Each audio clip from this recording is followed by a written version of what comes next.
y bienvenidos a la nueva entrega de Tiempo de Dados. En esta ocasión vamos a hablar de Betrayal of Baldur's Gate, que sería algo así como traición en Baldur's Gate.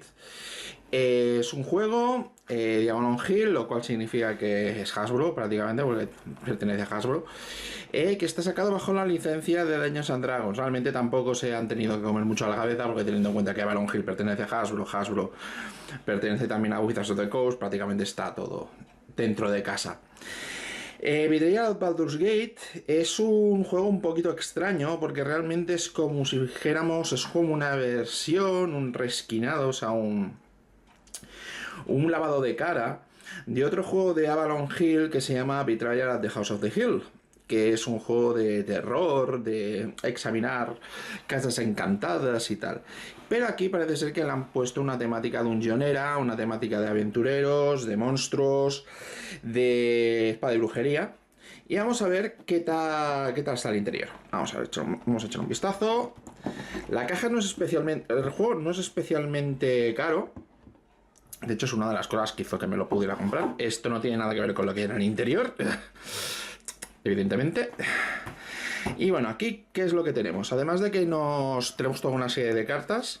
Las cartas tienen un formato además un poquito extraño, porque son unas cartas así como alargadas. Tampoco tienen ningún problema, porque en un principio tampoco vamos a tener mano en este juego.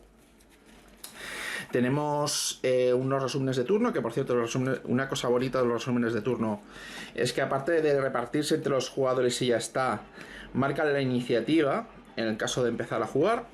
Simplemente las repartes por el otro lado. Bueno, perdón. Sí, las repartes por el otro lado. Y simplemente miras por el otro lado el orden en el cual te tocaría jugar. El juego permite jugar hasta 6 jugadores. Yo aconsejo jugar por lo menos a partir de 4, porque en este juego una de las cosas que vamos a tener es que vamos a tener una mecánica de traidor. Para uno de los jugadores, que a lo mejor sale como un traidor, o a lo mejor no. Una de las gracias de que tiene este juego es que es un poquito ambiguo en este sentido. Puede ser un juego que resulte ser completamente colaborativo en un momento, y luego se convierte en un juego con traidor, o puede ser que termine la partida y no haya ningún traidor, lo cual puede hacer las delicias de mucha gente. Aquí tenemos todo lo que serían toda una serie de objetos que podemos ir encontrando, incluyendo cosas como ballestas, por ejemplo, o podríamos tener, por ejemplo, el palo de 10 pies, y luego tendríamos, por ejemplo, objetos mágicos. Ya podremos encontrar un poco más adelante, por ejemplo, el anillo de ariete, tendríamos por aquí, que nos irían dando habilidades especiales. Luego tendríamos eventos, cosas que nos pueden ir sucediendo, cosas como que aparezcan monstruos, nos encontremos con alguna amenaza, tengamos algún encuentro o algún enigma que tengamos que resolver. En definitiva, y tendríamos lo que serían las cartas de profecía, que las cartas de profecía son un poquito más integrales de lo que sería el desarrollo del juego, pero eso ya llegaremos más adelante. Y no tenemos más cartas, realmente como no tenemos una mano, porque todas las cartas que nos vayan saliendo acabarán en mesa, esto hace que en caso de que haya gente que domine más o menos inglés, pueda ayudar al resto. El juego tiene una cierta complejidad, no está traducido, ¿vale? Y esto puede hacer que sea ligeramente complejo jugarlo cuando lleguemos a la segunda parte del juego. El juego está diferenciado en dos partes. Una que es de exploración y otra que es cuando ya se determina la mecánica del traidor. Por eso, tenemos aquí 3 manuales de instrucciones. Tenemos el general, que este sería las instrucciones del juego, previamente dichas. Y tenemos 2 manuales adicionales. El Secretos de la Supervivencia, que ya te dicen que no lo leas al principio, y el Tomo del Traidor, que te dicen que no lo leas al principio. El juego se diferencia en que hay 2 fases, una de ellas en las cuales es una fase de exploración en la cual se va desvelando mapa, y luego otra que se desarrolla a medida que vayamos consiguiendo las cartas de profecía, que normalmente suelen ser objetos mágicos y cosas así. Y que a medida que vayamos consiguiendo estas cartas, habrá una tirada que irá... puede ser que desate la fase de lo que aquí llaman el Hound, que sería algo así como la fase del embrujo, que francamente como nombre a mí me parece una idea bastante mala, principalmente porque lo de la fase del embrujo es algo que está heredado directamente de Betrayal of the House of the Hill, que va de casas encantadas, y claro... Eso más que nada denota el origen. De hecho, las reglas son prácticamente las mismas entre un juego y otro. Entonces, cuando se desata la fase del embrujo, que es cuando se determina de qué va a ir la partida, lo que sería la segunda parte, el que sería el traidor, que puede haber o no puede haber, o puede que no haya, va a tener que cogerse este manual, y los que no sean traidores van a tener que pillar este manual. Entonces, ¿cómo funciona la cosa? Es que así ya por lo menos me saco este tipo de cosas. Aquí podéis ver que hay como una especie de tabla, ¿vale? En esta tabla, aquí lo que tenemos es una lista de cartas que estarían aquí arriba, una lista de cartas de Omen. Todo lo que hay aquí son cartas de estas. Son cartas de estas directamente. Por ejemplo, esto sería el hacha de Berserker. Y si nos ponemos para mirar aquí, veríamos aquí tendríamos el hacha de Berserker.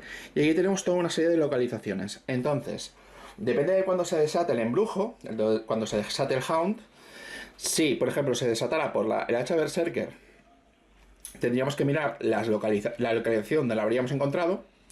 Y aquí tendríamos una lista de 50 escenarios en el cual se nos determinaría quién es el traidor. A veces es quien se ha encontrado el objeto, a veces es un personaje en concreto, a veces no hay. Y entonces ese traidor se tendría que mirar la página donde le han enviado, que normalmente suele ser una página que ya nos viene aquí, determinada, y se miraría las instrucciones con las cuales él ganaría. Luego el resto de los jugadores, normalmente el traidor se tiene que ir a otra habitación, ¿eh? El resto de los jugadores, que normalmente son los que se han quedado, se miran la misma página, pero con las instrucciones de ellos, con lo cual el juego se vuelve ligeramente asimétrico, porque tú puede ser que sepas cuál es el objetivo del traidor, pero hay veces que no lo tienes del todo claro, ni tienes del todo claro los poderes que tiene, y aquí es el momento en el cual el juego se vuelve un poquito caótico si todo el mundo no domina del todo inglés, porque a veces no quedan muy claros los poderes, no quedan muy claros los objetivos, no queda muy claro cómo puedes llegar a hacer según qué cosas. Hay veces que es bastante fácil, ¿vale? Pero hay veces que no es tan sencillo. Y como podéis ver, tiene 50 escenarios, lo cual hace que el juego pueda tener un poquito de vida. Luego aquí tendríamos los componentes. De componentes tenemos un montón, aparte de las cartas que ya he enseñado. Tendríamos aquí lo que serían los personajes, que los personajes tienen 2 caras cada uno, con lo cual, si te toca, por ejemplo, llevar el azul, que el azul normalmente suele ser el Halfling, principalmente, porque hay por aquí... No, por aquí no están. Hay por aquí unas figuritas que podrían estar mucho mejor, la verdad. Hay unas figuritas que ya normalmente suelen ser de los personajes y que, bueno, tampoco te las van a cambiar cuando te toca un personaje. Pero, por un lado, tenemos normalmente, por este caso, tendríamos un rogue por un lado y tendríamos un druida por el otro. Y tendríamos habilidades especiales y características distintas, ¿vale? Como podéis ver, hay una serie de valores iniciales, que serían los que están marcados en verde, y luego tendríamos por aquí unos ataúdes, que sí que también está heredado de House of the Hill, en el cual podríamos ir subiendo o bajando las características a medida que vayamos subiendo o bajando, a medida que nos la vayan subiendo o bajando los eventos o los objetos, ¿vale? En caso de que nos hicieran daño físico, tendríamos que bajar o velocidad o poder, que normalmente el poder se suele utilizar para lo que serían los ataques. Y en caso de que nos hicieran daño psíquico, teníamos que reducir o cordura o conocimiento. Entonces, como podéis ver, hay unas calaveras, que esto indicaría que cuando un personaje de los nuestros se muere. Sí, este juego te mueres. Sí, te mueres, pero tienes también inmunidad de guión, ¿vale? En la primera parte, cuando todavía no se ha desatado el Hound, no te pueden echar del juego, pero luego ya bueno, ya entonces ya te pueden matar, ese tipo de cosas. Aquí pueden pasar cosas bastante locas en este juego. Y bueno, aquí tendríamos lo que sería un Halfling, un semiorco, que el semiorco normalmente suele ser paladín o clérigo, o sea, bastante curioso. Tendríamos por aquí lo que sería un monje o un bardo. Aquí tendríamos el draw de turno, que sería ranger o brujo. El enano, que puede ser bárbaro o guerrero. Y por último tendríamos el mago, que puede ser mago o hechicero. bueno, tendríamos aquí chorrocientos componentes. De hecho, este juego tiene un montón de componentes. Si hay que criticarle otra cosa, es que hay muchas veces que los componentes son simplemente cartoncitos que te ponen, es esto, pero no te ponen mucho más. Tendríamos también por aquí criaturas. Por ejemplo, estos serían para criaturas pequeñas, porque luego no hay que diferenciarlas con las criaturas grandes, que normalmente suelen ser los desafíos importantes. Luego tendríamos lo que serían las planchas de inicio, porque os recuerdo que este es un juego donde avanzamos a lo largo de una ciudad y tendríamos dos planchas de inicio. De hecho, esto para poder ilustrarlo, mejor que lo pongas, ¿eh? Tendríamos lo que sería el inicio del dungeon y tendríamos lo que sería el inicio de la taberna. ¿Vale? Luego, aparte de eso, tendríamos toda una serie de plantillas, como por ejemplo plantillas de ciudad, plantillas de lo que serían calles, plantillas de lo que serían edificios, que tendríamos por aquí también algunas de calles y tal, y tendríamos por aquí de mazmorra, ¿vale? Entonces aquí lo que nos tendríamos que fijar serían a dónde nos llevan las puertas que tengamos cerca. Entonces, si tenemos por ejemplo un personaje, el personaje normalmente tiene ya sus propios valores. De hecho, vamos a mirarlo. Tiene su propio valor de velocidad, que indica cuántos espacios nos podemos mover. Entonces nos podemos ir moviendo a través de los espacios hasta que nos encontramos con un enemigo que quizás nos pueda parar, o tengamos que coger una carta, nos obliguen a coger una carta de evento, cosa que normalmente nos para. Entonces, si tenemos que ir explorando, cosa que normalmente hará que cojamos una carta, tenemos que fijarnos de qué color es la puerta. En caso de que sea, por ejemplo, una puerta roja, tendremos que coger una plantilla de edificio y tendremos que añadirla. En este caso, entraríamos en una herrería y tendríamos que coger una carta de evento. Que por poner un ejemplo, vamos a coger una carta de evento y nos encontraríamos con una garra reptante. Y entonces tendríamos que hacer una prueba. ¿Cómo va el tema de las pruebas? Aquí. Como podéis ver, el personaje tiene toda una serie de valores, numéricos, y cuando tengamos que hacer una prueba, lo que tendremos que hacer es tirar estos dados. Estos dados tienen resultados de 0, de 1 y de 2. Entonces, lo que tendríamos que hacer en caso de la garra reptante, nos pide que hagamos una tirada de might, ¿vale? Pongamos que tuviéramos el might ya subido, tal y como pone esta ficha, que lo tendríamos a 4, porque ya hubiéramos tenido algún encuentro anterior, y tendríamos que hacer la prueba que nos pusiera en la carta. En este caso hemos sacado un 5, lo cual haría que en un principio lo que haría sería que la derrotaríamos. Y así más o menos sería el discurrir del juego, sobre todo en la primera parte. Entonces, el tema está en que a medida que vayamos explorando, por cierto, para pasar de un mapa a otro, aparte de poder utilizar las puertas, cosa que por ejemplo si saliéramos de la herrería por aquí tendríamos que coger una plantilla de calle, con lo cual nos encontraríamos otra vez con otro evento. No solamente nos encontramos eventos, también nos podemos encontrar objetos y también nos podemos encontrar omens. A ver si nos encontramos por aquí alguno. Mira, aquí por ejemplo nos podríamos encontrar por aquí un refugio arcano que nos haría coger una carta de profecía, ¿vale? ¿Cómo se va de un sitio a otro? Se puede hacer tanto por tapas de alcantarilla como por entradas al dungeon. Hay una entrada al dungeon que está directamente en la cocina. De hecho, por ahí estaría todo lo que sería lo que sería el sótano de la cocina. Y luego hay incluso tiendas que tienen sus propios sótanos y que nos permiten más o menos interconectar.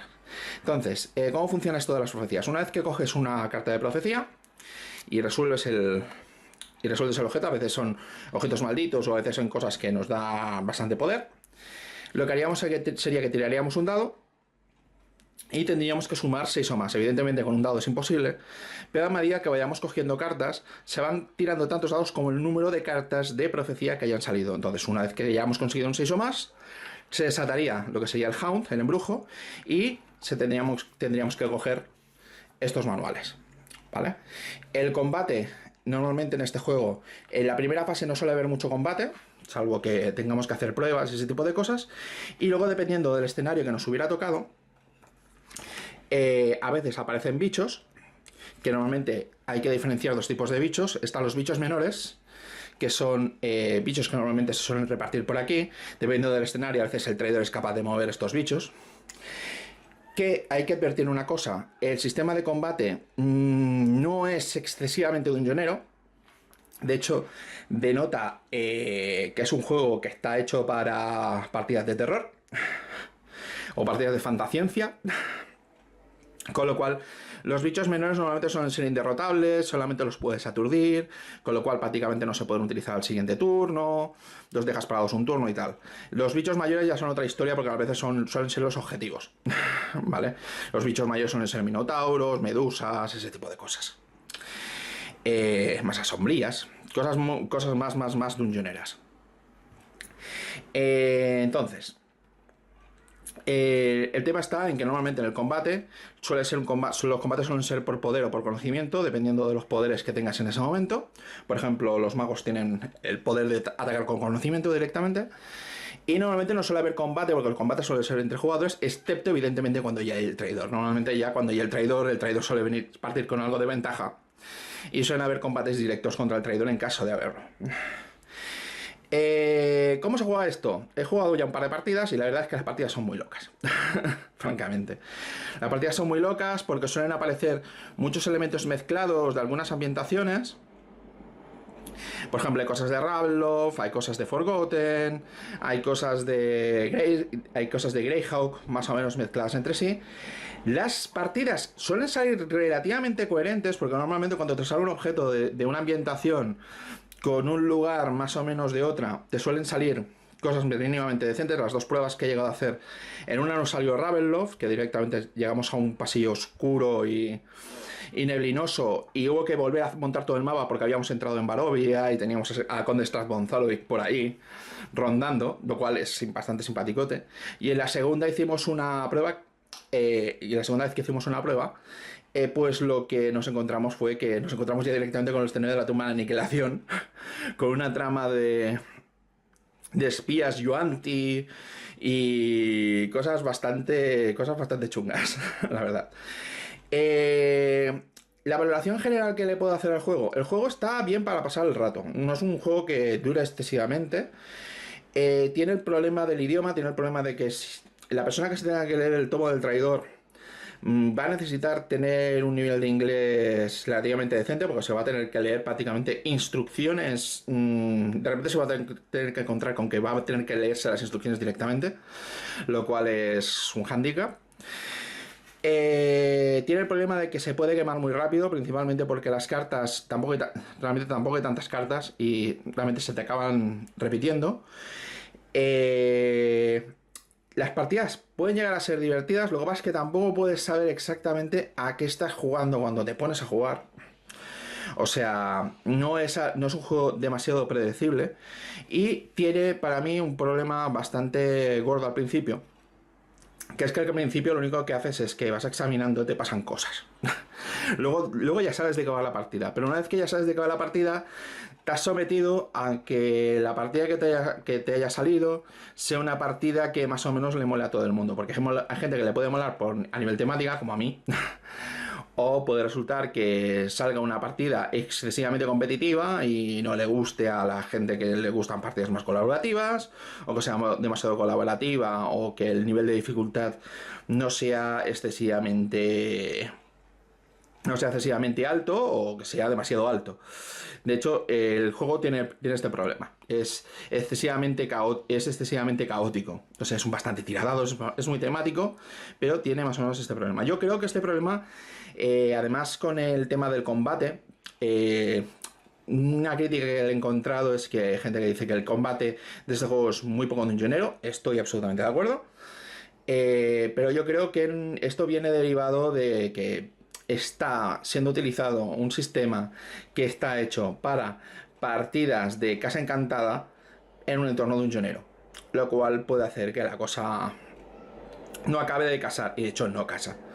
Baldur's Gate es relativamente barato. Si queréis más o menos un juego de exploración, dungeoneo ligero, y que realmente esto tiene 50 escenarios o sea, Si os ponéis a mirar la cantidad de escenarios que tiene los suficientes como para que si queréis tener una tarde en la cual podáis decir, mira, nos ha pasado esto y hemos conseguido derrotar a este enemigo o este jugador nos ha matado a todos y tal, y queréis más o menos tener una tarde en la cual podéis sacar anécdotas, este puede ser vuestro juego. Muchas gracias por seguirme y hasta la próxima.